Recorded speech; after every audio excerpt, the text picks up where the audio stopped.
இப்போ இந்த வீடியோல நம்ம என்ன பார்க்க போறோம்னா, ஹவ் டு ஃபைண்ட் அவுட் இலக்கண குறிப்பு ஈஸிலி. இலக்கண குறிப்பு நம்ம எவ்வளோ ஈஸியா கண்டுபிடிக்கலாம் இதுல அப்படிங்கிற இத பார்க்க போறோம். இப்போ இலக்கண குறிப்பு வந்து நம்ம மனப்பாடம் பண்ண தேவையில்லை. கண்டிப்பா ஒரு பண்புத்தொகை, ஒரு வினைத்தொகை, ஒரு இரட்டைக்கிளவி, ஒரு அடுக்குத்தொடர், ஒரு உரிச்சொற்றொடர், ஒரு வேர்ங்கோள் வினைமுற்று விகுதி. இதுல வந்து ஒரு 6ல ஏதாவது 3 கண்டிப்பா வந்துரும். அப்போ நம்ம இது மனப்பாடம் பண்ணாம எப்படி ஈஸியா கண்டுபிடிக்கலாங்கிறத இந்த இதுல நம்ம பார்க்கலாம். ஃபர்ஸ்ட் பாருங்க, பண்புத்தொகை. ஒரு சொல்லை பிரித்தால் அதில் மை என்னும் எழுத்து வந்தால் அது பண்புத்தொகையாகும். நல்லா பார்த்துக்கணும். ஒரு வார்த்தை இருக்கு. அந்த வார்த்தையை நம்ம எப்படி பிரித்து எழுதுகைக்கு பிரிப்போம் இல்லையா? அதே மாதிரி பிரிச்சு பார்த்தோம்னா அதுல மைங்கிற வார்த்தை வந்ததுன்னா அது வந்து பண்புத்தொகை. ஃபர்ஸ்ட் எக்ஸாம்பிள் பாருங்க. நன்பொருள் அப்படின்னு இருக்கு. அத வந்து நம்ம பிரிக்கும்போது நன்மை பிளஸ் பொருள் அப்படின்னு சொல்லி பிரிப்போம். அப்போ அதுல மைங்கிற விகுதி இருக்கு இல்லையா? அதனால இது பண்புத்தொகை. நெக்ஸ்ட் பாருங்க, செந்தமிழ். அத நம்ம எப்படி டிவைட் பண்ணுவோம்? செம்மை பிளஸ் தமிழ் அப்படின்னு நம்ம டிவைட் பண்ணுவோம். அதுல மை இருக்கு. அடுத்தது பாருங்க, செந்தாமரை. செம்மை பிளஸ் தாமரை. அப்போ அதுலயும் மை இருக்கு. அடுத்தது மூதூர். முதுமை பிளஸ் ஊர், மூதூர். அடுத்தது பாருங்க, நன்மொழி. நன்மை பிளஸ் மொழி. அப்போ அடுத்தது பாருங்க, கருமுகில். கருமை பிளஸ் முகில். அப்போ இந்த இந்த வார்த்தைகளில எல்லாமே நம்ம பிரிச்சு பார்க்கும்போது மைங்கிறது இருக்கிறதுனால இதை நம்ம பண்பு தொகைன்னு சொல்றோம். அப்ப ஃபர்ஸ்ட் ஒரு வார்த்தை கொடுத்திருக்காங்க உங்களுக்கு அப்படின்னு சொன்னாக்க அந்த வார்த்தையை நீங்க டிவைட் பண்ணி பார்க்கும்பொழுது மைங்கிறது இருந்தது அப்படின்னு சொன்னாக்க அதை நாங்க இலக்கண குறிப்புல பண்பு தொகைன்னு கம்பல்சரி நீங்க எழுதிடலாம். ஓகேவா? அடுத்தது பாருங்க, வினைத்தொகை. ஒரு சொல்லானது 3 காலத்தையும் உணர்த்தினால் அது வினைத்தொகை எனப்படும். அப்போ 3 காலம் அப்படிங்கும்போது present tense, past tense, future tense. அதாவது கடந்த காலம், நிகழ்காலம், எதிர்காலம். அப்படி ஒரு வார்த்தையானது 3 காலத்தையும் உணர்த்தினால் அது வினைத்தொகை எனப்படும். பாருங்க, அதுக்கு எக்ஸாம்பிள் பாருங்க. அது எக்ஸாம்பிள் பார்க்கும்போது உங்களுக்கு ஈஸியா புரியும். ஆடுகுடி. ஆடுகுடி அப்படின்னு சொன்னாக்க அது ஆடிய கொடி. ஆடிய கொடினா என்ன? நேத்தி அது ஆடிட்டு இருந்திருக்கும். ஆடும் கொடி இப்போ ஆடிட்டு இருக்கு. ஆட போகக்கூடிய கொடி. நாளைக்கும் அது காத்தடிச்சதுன்னா ஆடும் இல்லையா? அப்போ ஆடு கொடி. அப்போ இதுல 3 காலமும் தெரியுது. கடந்த காலமும் இருக்கு, நிகழ்காலமும் இருக்கு, எதிர்காலமும் வரும் அப்படிங்கிறதுனால இதை நம்ம வினைத்தொகை அப்படின்னு நம்ம சொல்றோம். அடுத்தது பாருங்க, ஒன் மோர் எக்ஸாம்பிள். வளர்த்தமிழ் அப்படிங்கிறத பாக்குறோம். வளர்த்தமிழ் அப்படின்னா வளர்ந்த தமிழ். அந்த தமிழானது ஆல்ரெடி வளர்ந்திருக்கு. வளர்கின்ற தமிழ் பிரசன்ட் டென்ஸ்ல இப்ப வளர்ந்துகிட்டு இருக்கு. வளரும் தமிழ் ஃபியூச்சர்லயும் வளரும். தமிழானது வளரும். அப்போ அந்த வளர்த்தமிழ் அப்படிங்கிறதும் ஒரு வினைத்தொகை. அடுத்தது பாருங்க, விரிமலர். விரிமலர் அப்படின்னு சொன்னாக்க விரிந்த மலர். பூ நல்லா விரிஞ்சு போயிருக்குன்னு சொல்லுவோம் இல்லையா? அது விரிந்த மலர். விரிகின்ற மலர் இப்ப விரிஞ்சிட்டு இருக்கு. விரியும் மலர் ஃபியூச்சர்லயும் அது நாளைக்கும் பூ விரியும் அப்படிங்கறத மென்ஷன் பண்றதுனால நம்ம இது வினை தொகைன்னு சொல்றோம். அப்ப ஒரு சொல்லானது 3 காலத்தையும் உணர்த்தினால் அந்த சொல்லை நம்ம வினைத்தொகைன்னு பிரிச்சுக்கலாம். ஃபர்ஸ்ட் ஒன் நம்ம பார்த்தோம், ஒரு சொல்லை பிரித்து அதுல மைங்கிறது வந்திருந்ததுன்னா பண்பு தொகைங்கிறத பார்த்தோம். செகண்ட் ஒன் இந்த வினைத்தொகைங்கும் போது ஒரு சொல்லை நம்ம எடுத்து படித்து பார்க்கும்போது நமக்கு வந்து அது 3 காலத்தையும் உணர்த்துதா அப்படிங்கறத பார்த்தோம்னு சொன்னாக்க அது வந்து வினைத்தொகை. அடுத்தது பாருங்க, அடுக்குத்தொடர். இது ரொம்ப சிம்பிள்ங்க. அடுக்குத்தொடர் கண்டுபிடிக்கிறதுல ரொம்ப ரொம்ப ரொம்ப சிம்பிள். அடுக்குத்தொடர் அப்படிங்கும்போது பாருங்க, ஒரே சொல்லானது 2 முறை வரும். 2 முறை வரும் சொல்லை ஒரு வார்த்தையை மட்டும் உச்சரித்தால் அதன் பொருள் தந்தால் அது அடுக்குத்தொடர் எனப்படும். இப்போ ஒரே வார்த்தை 2 டைம்ஸ் வரும். சேம் வேர்டு வந்து என்ன ஆகும்? 2 தடவை வரும்.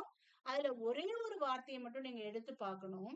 அது மீனிங்ஃபுல்லா இருந்ததுன்னா, அது பொருள் தந்ததுனாக்க அதுக்கு பேர் அடுக்குத்தொடர். அப்போ ஒரு வார்த்தை ரிப்பீட்டடா 2 டைம்ஸ் வந்து அந்த ஒரு வார்த்தையை எடுத்து நம்ம படிச்சு பார்க்கும்போது அது பொருள் தந்தது அப்படின்னு சொன்னாக்க அதுக்கு அடுக்குத்தொடர் அப்படிங்கிறது பேரு.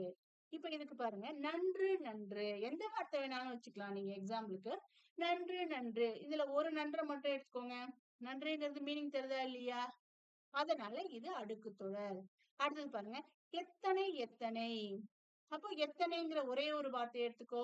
அந்த ஒரு வார்த்தையை எடுக்கும் பொழுது அந்த எத்தனைங்கிறது நமக்கு பொருள் தருது. இதனால இதை நம்ம அடுக்கு தொடர் அப்படிங்கிறோம். அடுத்தது பாருங்க, விட்டு விட்டு. விட்டு விட்டு ஒரு விட்டை மட்டும் எடுத்தும் போது நம்ம அதுக்கு மீனிங் தருது. அதனால அடுக்கு தொடர் அப்படிங்கிறோம். இப்போ இதெல்லாம் நம்ம வந்து ஒரு செய்யுள்ல வரும்பொழுது நம்ம இது மனப்பாடம் பண்ணுங்கிற அவசியமே கிடையாது. நம்ம இது அண்டர்ஸ்டாண்ட் பண்ணாலே இதை நம்ம எழுதிடலாம். அடுத்தது பாருங்க, இரட்டை கிளவி. அடுக்கு தொடரும் இரட்டை கிளவியும் ஆப்போசிட்ங்க. அடுக்கு தொடர்ல பொருள் தரணும், இரட்டை கிளவில பொருள் தராது. இதான் டிஃபரன்ஸ். இப்ப பாருங்க, ஒரே சொல்லானது 2 முறை வரும். அதில் ஒரு சொல்லை உச்சரித்து பார்த்தால் அது பொருள் தராது. அப்போ அடுக்கு தொடர்ல நம்ம என்ன சொன்னோம்? ஒரு சொல் வந்து 2 டைம்ஸ் வரும். அது ஒரே ஒரு தடவை டிவைட் பண்ணி பார்த்தோம்னா அந்த ஒரு சொல் பொருள் தரும்னு சொன்னோம். இரட்டை கிளவிலும் அதே மாதிரி 2 டைம்ஸ் வார்த்தைகள் வரும். அந்த ஒரு வார்த்தையை மட்டும் எடுத்து நம்ம உச்சரித்து பார்த்தோம், அதாவது ப்ரொனவுன்ஸ் பண்ணி பார்த்தோம் அப்படின்னு சொன்னாக்க அதுல மீனிங் இருக்காது, மீனிங்லெஸ்ஸா இருக்கும், அது பொருள் தராது. அப்படி இருந்தது அப்படின்னு சொன்னாக்க அதுக்கு பேர் இரட்டை கிளவி. சலசல, மலமல. இந்த சலசலவை ஒரு செலவை எடுத்துக்கோங்க. அதுல ஏதாவது மீனிங் இருக்கா? இல்ல. மலை. அப்போ ஒரு மலவை எடுத்துக்கோங்க. மலைன்னு ஏறுனா, சலசலன்னு ஓடுனது அப்படின்னு சொல்லுவாங்க. அந்த ஒரு சலவோ ஒரு மலவோ நம்ம எடுக்கும் போது அதுல ஏதாவது மீனிங் வருதா? பொருள் ஏதாவது கிடைக்குதா? இல்ல. அதனால நம்ம இதை இரட்டை கிளவி அப்படின்னு நம்ம சொல்றோம். அப்போ இது வரைக்கும் நம்ம வந்து பண்புத்தொகை, வினைத்தொகை, அடுக்குத்தொடர், இரட்டை கிளவி பார்த்திருக்கோம். நெக்ஸ்ட் நம்ம பார்க்க போறது உரிச்சொற்றொடர். இந்த உரிச்சொற்றொடரும் இலக்கண குறிப்புல ஏதாவது ஒரு வார்த்தை வந்துருங்க. இதுக்கு என்ன எக்ஸாம்பிள்? இது எப்படி கண்டுபிடிக்கிறது அப்படின்னு சொன்னாக்க பாருங்க, ஒரு வார்த்தையானது மா, முனி, நனி, தவ, உரு என்று ஆரம்பித்தால் அது உரிச்சொற்றொடர் ஆகும். இதுக்கு நீங்க எந்த விதமான கஷ்டமும் பட வேண்டாம். மா, முனி, நனி, தவ, உரு, இதெல்லாம் கீவேர்ட்ஸ். அப்போ இந்த வார்த்தைகள்ல இந்த வார்த்தைகள் ஆரம்பிச்சது அப்படின்னு சொன்னாக்க இது நம்ம உரிச்சொற்றொடர்னு சொல்றோம். இதுக்கு எக்ஸாம்பிள்ஸ் பார்த்தா உங்களுக்கு இன்னும் நல்லா கிளியரா புரியும்.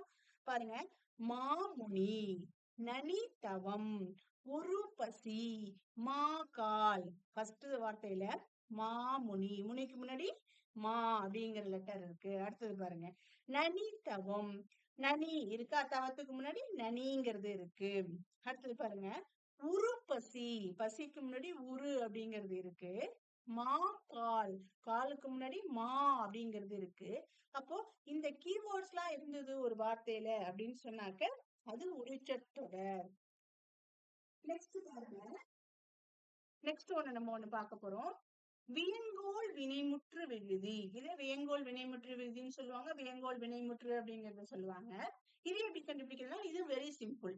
க, இயர், இயர் என்னும் விகுதி வந்தால் அது வியங்கோள் வினைமுற்று எனப்படும்.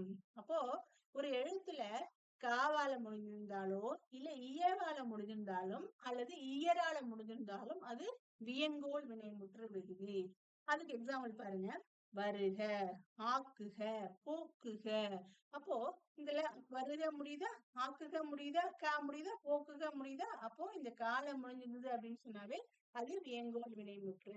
இப்போ நம்ம இந்த வீடியோல என்னென்ன பார்த்தோம் அப்படின்னு சொன்னாக்க பண்புத்தொகை, how to find out பண்புத்தொகை, வினைத்தொகை, அடுக்குத்தொடர், இரட்டை கிளவி, உரிச்சொற்றொடர் அண்ட் வியங்கோள் வினைமுற்று விகுதி. அது ஃபர்ஸ்ட் பண்பு தொகைனா ஒரு வார்த்தையை பிரிச்சோம் அப்படின்னு சொன்னாக்கா அதுல மை வரும். வினைத்தொகைனா 3 காலத்தையும் காட்டும். அடுக்கு தொடர்னா ஒரே சொல் 2 டைம்ஸ் வரும். அந்த ஒரு சொல்ல பிரிக்கும் போது அது பொருள் தந்தால் அது அடுக்கு தொடர்னு சொல்றோம். இரட்டை கிளவிங்கும் போது அதே மாதிரி ஒரு வார்த்தை 2 டைம்ஸ் வரும். அதை ஒரு தடவை பிரிக்கும் பொழுது அதுல பொருள் தராம இருந்தா அது இரட்டை கிளவின்னு சொல்றோம். அடுத்தது உரிச்சொற்றொடர் சொல்லும் பொழுது மா, முனி, நனி, தவ, உரு அப்படிங்கிற ஆரம்பிச்சதுன்னா அதை உரிச்சொற்றொடர்னு சொல்றோம். அடுத்தது வேங்கோள் வினைமுற்று. அந்த வேங்கோள் வினைமுற்றுங்கும் போது க, இயர் அப்படிங்கறத முடிஞ்சது அப்படின்னு சொன்னாக்க அது வந்து வேங்கோள் வினைமுற்று. வேங்கோள் வினைமுற்று விகுதி சொல்லலாம், இல்ல வேங்கோள் வினைமுற்று அப்படிங்கறதையும் நம்ம சொல்லலாம். நம்ம ஈஸியா இதை ஃபாலோ பண்ணோம்னாக்க நம்ம மனப்பாடம் பண்ண தேவையே இல்லை. எந்த வார்த்தை கொடுத்தாலும் இது என்னங்கிறத நம்மளால ஃபைண்ட் அவுட் பண்ண முடியும். Thank you.